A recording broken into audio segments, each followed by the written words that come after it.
ভাত ভাজতেছি বন্ধুরা। দেখো, প্রথমে বেশি করে তেল দিয়ে তার মধ্যে বেশি করে পেঁয়াজ দিচ্ছি, শুকনো লঙ্কা দিচ্ছি, দিয়ে লাল করে ভেজে নিলাম। তারপরে পেঁয়াজের মধ্যে ডিম ভেঙে দিলাম দুইটা, দিয়ে সব লাল লাল করে ভেজে নিয়ে তারপরে ভাতগুলো দিয়ে দিলাম। আজকে ভাত ভাজাই খাবো। ভাত ভাজা হলে পরে সঙ্গে আর কিছু লাগে না, ডিম ওর মধ্যে ভেঙে দিচ্ছি।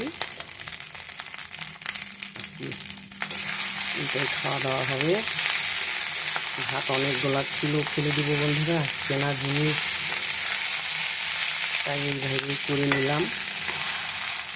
ভালোই লাগে খাইতে।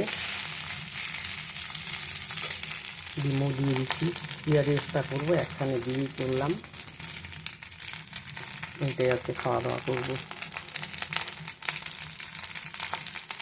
শুভ দুপুর বন্ধুরা, সবাই ভালো থেকো, সুস্থ থেকো। তোমরা সবাই খাওয়া দাওয়া খাও।